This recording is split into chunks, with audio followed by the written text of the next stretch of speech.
is MaryJo Mosca. I'm a member of the League of Women Voters and the chair of the National Popular Vote Action Team for Broward County.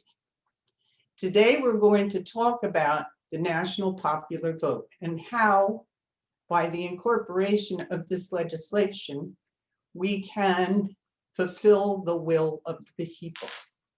But before we get into the actual nitty-gritty of the National Popular Vote, I want to tell you a little bit about the League of Women Voters. We are a nonpartisan but a political organization. We do not oppose or support political candidates or political parties. However, we do study important issues and we educate and advocate for those issues that are critical to voters in this country. We were established in 1920, just before women obtained the right to vote. In 1972, we allowed men to be members.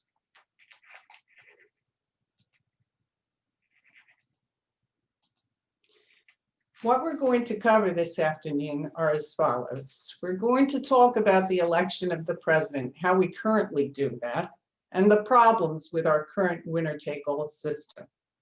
We're going to talk about the will of the people and how the National Popular Vote Interstate Compact will fulfill our fundamental belief that every vote should count equally. So,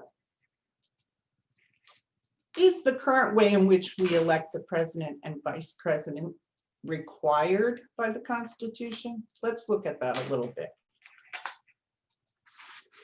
A little history. During the Constitutional Convention, the founders looked at various ways in which to elect the president of our country.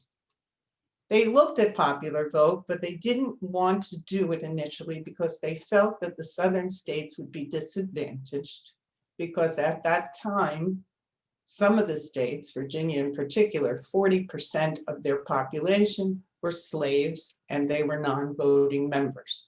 So after discussing and debating all of these issues, at least 22 or 30 times, they ultimately came to the conclusion that we've reached today. But they did talk about having state governors elect the president. They talked about Congress, but they obviously realized that it was a separation of powers issue and that would not work. And they thought about state legislators for a while too. But ultimately, we wound up with the process of electors being chosen depending upon how the state chooses to do that, and what we know today as the Electoral College. So here is what the Constitution does require.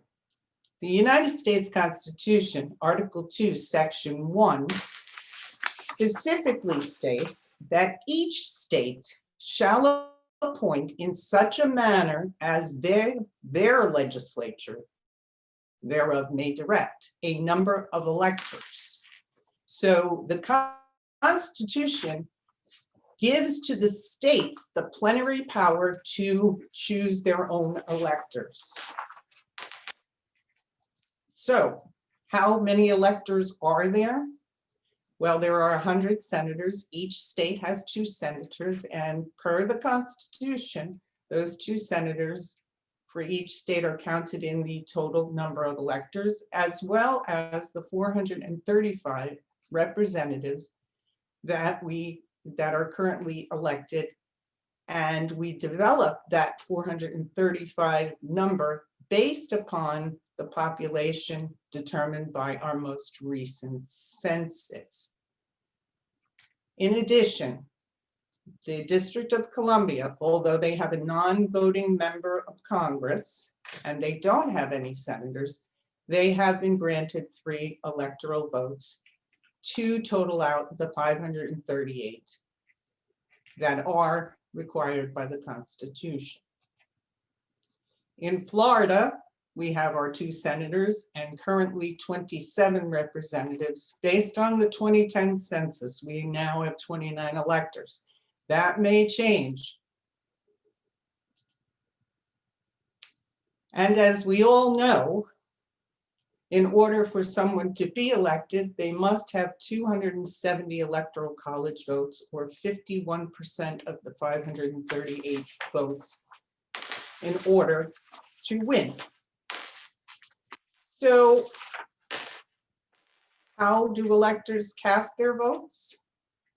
Prior to the 12th Amendment, the electors would come to the meeting and they would issue one ballot for president and one ballot for vice president.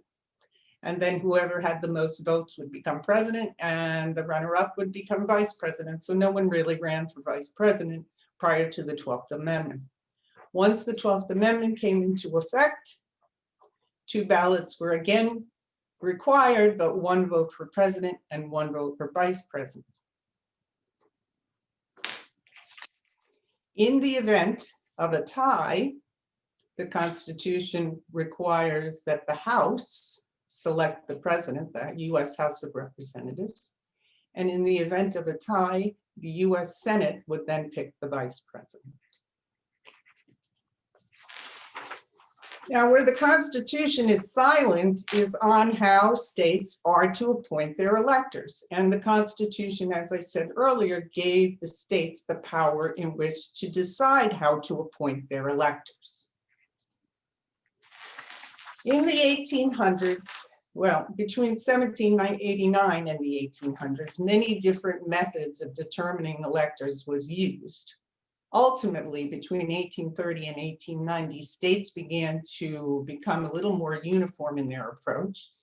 And by 1980, I believe, 48 states and Washington, D.C. have passed the winner-take-all statutes. Only Maine and Nebraska, I believe, still use the district method, wherein electoral votes are dispensed based upon the number of votes in the particular districts designated by the states. But the majority of us go with the winner-take-all statutes. So what does that actually mean?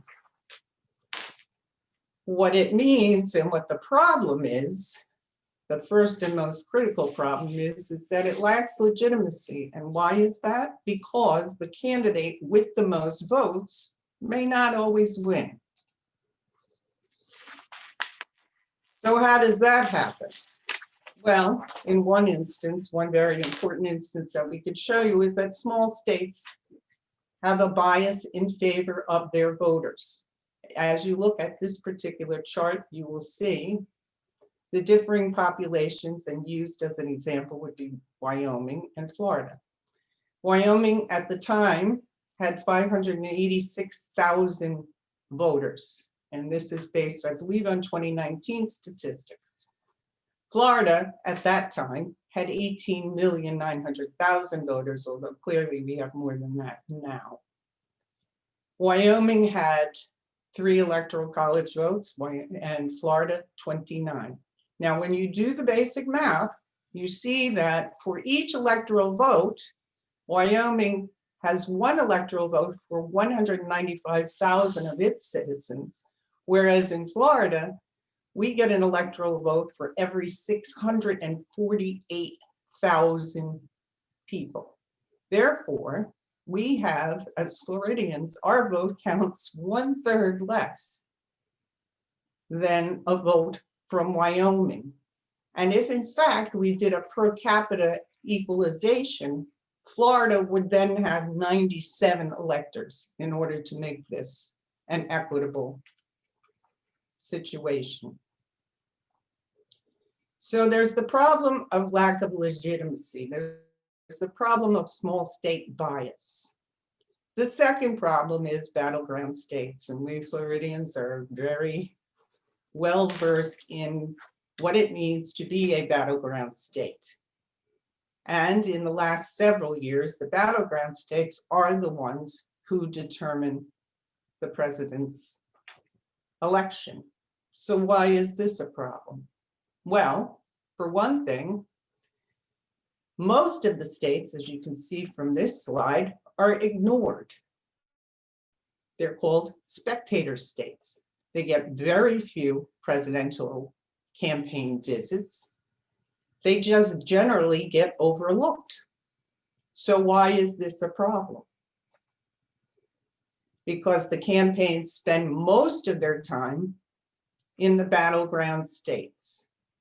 In fact, the majority of states that you saw in the prior slide don't even get a single campaign event throughout a campaign season, as evidenced in 2016 and before that. The campaigns ignore 70% of American voters. And what that leads to, not surprisingly, is voter apathy, because those states that are always blue doesn't provide a lot of incentive for those individuals to come out and vote, because they already know that their state is going to turn out blue. And the same thing occurs with those states that are consistently red.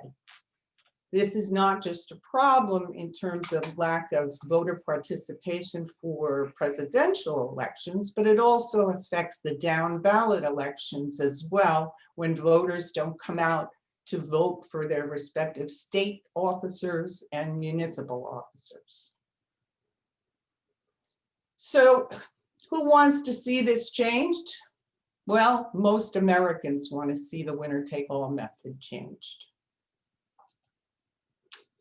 In Florida, FAU recently did a survey and found that 68% of registered voters in Florida prefer to have the president elected by national popular vote.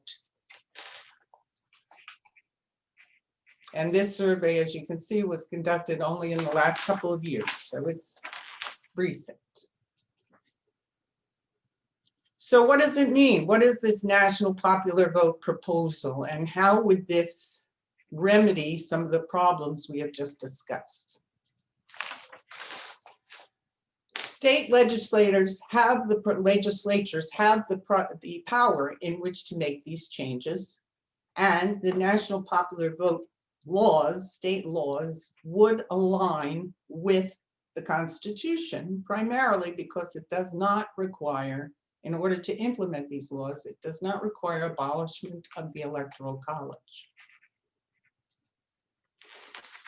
A state that has passed the national popular vote legislation would then, and then agrees, in fact, to award all of its electoral votes to the candidate that has the most, nationally, the most votes. So the national popular vote would guide the direction of the electoral votes for those states who sign on to the national popular vote legislation.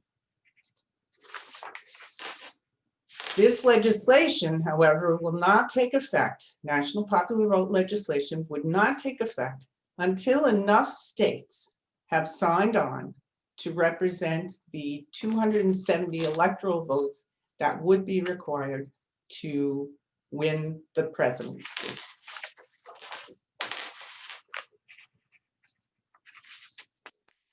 So the legislation that we speak of is really called the National Popular Vote Interstate Compact. So what does that mean?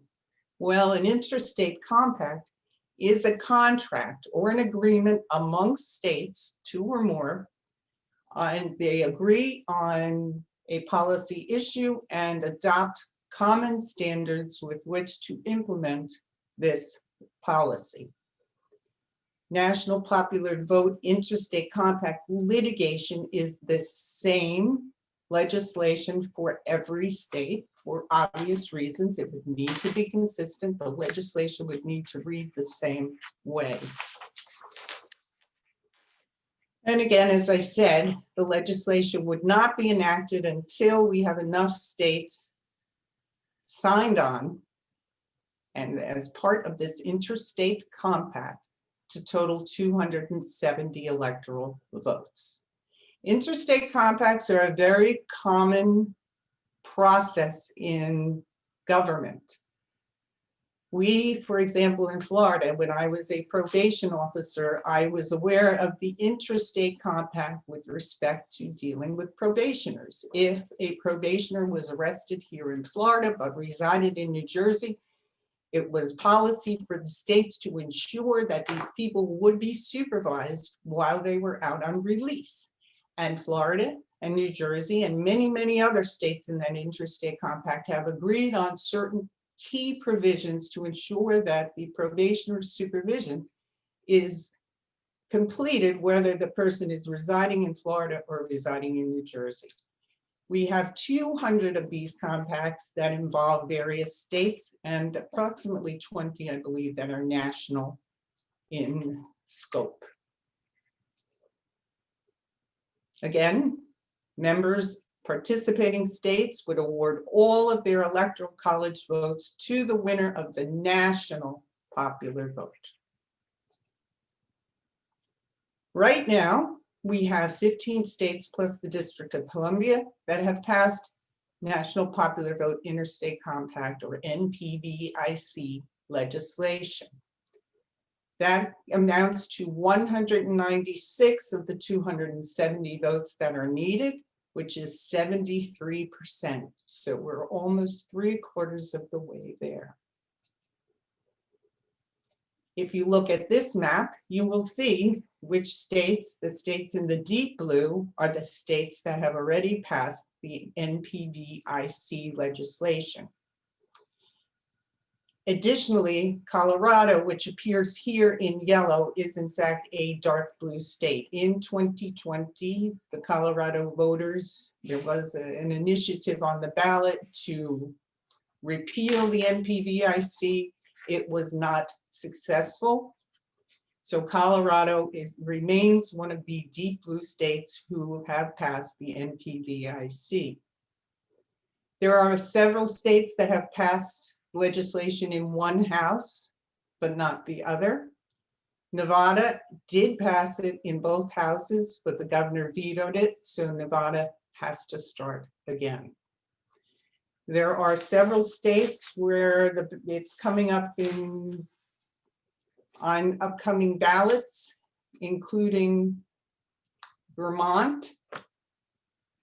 And as of yet, Florida has not had any meaningful hearings on legislation as of yet. The bills have been brought forth, but there hasn't been any hearing on them thus far. So why do we want the national popular vote? It guarantees that the person with the most votes wins. The United States presidency and vice presidency are the only elections wherein we do not elect people by national popular vote. It gives every vote equal value, and that is something that we seem to feel fundamentally is important to each and every one of us. It makes all of our states competitive rather than the 12 battleground states. It forces campaigns to go to each and every state and listen to all voters, not just the voters in 12 states. It honors the will of the people. And it encourages, because it requires the candidates to go to every state, it encourages candidates to adopt agendas that unite voters rather than separate voters. Because again, candidates are vying for each and every one of us, every one of our votes, not for just the votes from Florida or the votes from Colorado or the votes from Georgia. And what is most appealing is it does not require a constitutional amendment. So where does the League stand on the National Popular Vote Interstate Compact? The League supports it for all the reasons that have been stated earlier.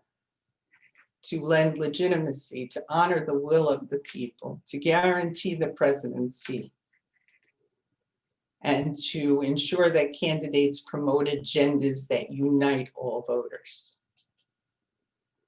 I thank you for this opportunity, and if you have any questions, Please feel free to ask them or direct them to the different locations and websites you see here. Thank you so much for your time.